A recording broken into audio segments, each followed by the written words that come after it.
안녕하세요. 오늘은 과학계에 아주 유명하고 또 어떻게 보면 좀 차가운 선언 하나를 완전히 새로운 시각으로 한번 뜯어보려고 합니다. 바로 마법사의 눈으로 말이죠. 자, 같이 한번 들어가 볼까요? 이야기의 시작은 바로 이 문장입니다. 노벨상 수상자 자크 모노의 책 우연과 필연이 던진 핵심 메시지죠. 한마디로 우리 존재에 어떤 정해진 목적이나 의미 같은 건 없다는 굉장히 냉정한 선언이에요. 네, 맞아요. 대부분 이 말을 들으면 결국 인생은 허무한 건가? 이런 생각이 빠지기 쉽죠. 우주는 우리한테 아무 관심도 없고 내 삶은 그저 어쩌다 일어난 사건들의 연속일 뿐이란 생각, 좀 쓸쓸하죠. 그런데 말이죠. 바로 이 지점에서 관점이 180도 뒤집힙니다. 현실의 작동 원리를 꿰뚫어 보는 사람, 우리가 여기서 마법사라고 부를 사람에게는요. 이 차가운 진실이 오히려 엄청난 자유의 선언으로 들린다는 겁니다. 아니, 어떻게 그럴 수가 있을까요? 자, 이 분석을 제대로 따라오시려면 먼저 핵심 단어부터 확실히 해야겠죠? 여기서 말하는 마법사는 대체 누구를 뜻하는 걸까요? 우리가 생각하는 그런 지팡이 흔드는 마법사가 아니고요. 이면의 법칙, 그러니까 보이지 않는 생각이나 에너지가 어떻게 구체적인 현실로 만들어지는지 그 구조를 이해하고 그 흐름에 의식적으로 참여하는 사람을 뜻합니다. 일종의 현실이라는 시스템의 설계자 같은 거죠. 자, 그럼 이제부터 본격적으로 한번 해보겠습니다. 자크모노가 썼던 과학의 언어를 마법사가 쓸 수 있는 작동 가능한 언어로 번역해 볼 거예요. 이게 오늘 이야기의 진짜 핵심입니다. 바로 이 표가 오늘 이야기의 심장이라고 할 수 있습니다. 과학이 그냥 우연, 무작위적인 변화라고 부르는 걸 마법사는 도래, 즉 새로운 것의 도착이나 침입이라고 부릅니다. 그리고 과학이 필연, 절대 바뀔 수 없는 결과라고 보는 걸 마법사는 응결, 즉 에너지가 쌓여서 굳어진 패턴으로 해석해요. 이게 그냥 단어만 바꾼 게 아니고요. 세상을 수동적으로 바라보는 관찰자에서 능동적으로 참여하는 운용자로 역할 자체가 완전히 바뀌는 순간입니다. 그럼 첫 번째 번역부터 한번 깊게 파고 들어보죠. 바로 우연입니다. 보통 우리는 우연이라고 하면 운 좋은 일, 운 나쁜 일 이 정도로만 생각하잖아요. 근데 마법사는 이걸 전혀 다르게 봅니다. 과학에서는 그냥 무작위적인 실수, 돌연변이 정도로 보는 우연을 마법사는 도래라고 해석하는 거죠. 이건 뭐냐면 내가 만들어 놓은 아주 견고한 일상과 생각의 틀에 금이 가는 순간이라는 거예요. 그리고 바로 그 틈으로만 새로운 가능성이 들어올 수 있다는 뜻이기도 하고요. 바로 이거요. 관점이 완전히 바뀌는 거죠.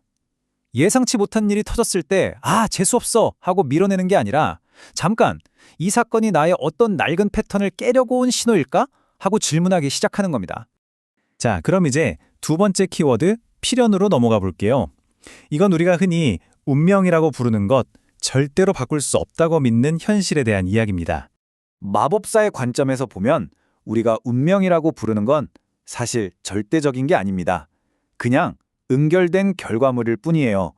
수증기가 모여서 얼음이 되듯이 나의 반복된 생각, 습관적인 감정, 무의식적인 선택들이 계속 쌓이고 쌓여서 단단하게 굳어진 현실의 패턴, 그게 바로 운명이라는 거죠. 이게 진짜 중요한 지점인데요. 만약 운명이 내 과거 선택들이 쌓여서 만들어진 거라면 그럼 그 구조를 다시 녹여서 다른 모양으로 만들 수도 있다는 뜻이 되잖아요. 운명은 더 이상 내가 부딪혀야 할 벽이 아니라 내가 얼마든지 업그레이드할 수 있는 하드웨어가 되는 겁니다. 자, 지금까지 개념들을 한번 쭉 살펴봤으니까요. 이제 이 새로운 관점을 가지고 우리가 현실을 어떻게 다룰 수 있는지 그 구체적인 사용 설명서를 한번 들여다보겠습니다. 현실이 만들어지는 과정은 이 3단계로 딱 설명할 수 있어요. 밖에서 통제 불가능한 우연이 나에게 입력되면 내 안에 처리 장치, 즉 나의 의식으로 그걸 해석하고 반응하죠. 그 결과물이 바로 필연이라는 현실로 출력되는 겁니다. 그리고 진짜 마법이 일어나는 곳은 바로 저 2단계, 처리 과정이에요. 이게 뭘 의미하냐면요. 우리는 밖에서 일어나는 사건 자체를 막을 수는 없다는 거예요. 마법은 나쁜 일을 안 생기게 하는 기술이 아닙니다.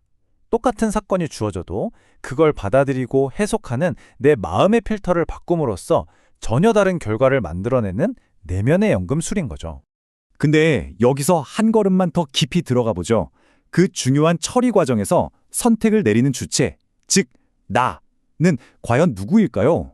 나라는 게 그렇게 단순한 존재일까요? 사실 우리 안에는요, 딱 한 명의 나만 있는 게 아니에요. 마치 하나의 오케스트라처럼 다양한 연주자들이 같이 살고 있죠. 과거의 상처 때문에 울고 있는 아이도 있고, 사회생활을 위해 가면을 쓴 배우도 있고요. 위험을 감지하는 생존 본능도 있고, 또 더 큰 그림을 보는 지혜로운 자아도 있습니다. 여기서 의식적으로 산다는 건 바로 내가 이 내면 오케스트라의 지휘자가 되는 거예요. 특정 감정, 예를 들어 두려움이나 과거의 트라우마가 폭주해서 교향곡 전체를 망쳐버리지 않도록 조율하는 거죠. 어떤 우연이라는 악보가 주어졌을 때 그걸 비극으로 연주할지 아니면 희극으로 연주할지는 전적으로 이 지휘자의 손에 달려 있습니다. 자, 이제 거의 다 왔습니다. 지금까지 나온 모든 개념을 하나로 모아서 결론을 내볼게요. 이 모든 이야기가 결국 당신에게 어떤 힘을 주는지에 대한 겁니다. 자크 모노가 말했던 목적 없는 우주는 텅 빈 허무의 공간이 아니었던 거예요. 오히려 정해진 대본이 없기 때문에 우리가 직접 내 삶의 이야기를 쓸 수 있는 무한한 가능성의 공간이었던 거죠. 이게 바로 마법사가 발견한 자유의 진짜 의미입니다. 오늘 우리가 탐험한 관점의 전환을 이 표 하나로 딱 요약할 수 있습니다. 먼저 우주. 과학에겐 차갑고 무심한 공간이었지만 마법사에겐 내 내면을 있는 그대로 비춰주는 중립적인 거울이고요. 둘째, 우연. 과학에겐 그냥 무작위 오류였지만 마법사에겐 내가 주의 깊게 관찰하고 해석해야 할 신호입니다. 마지막으로 필연.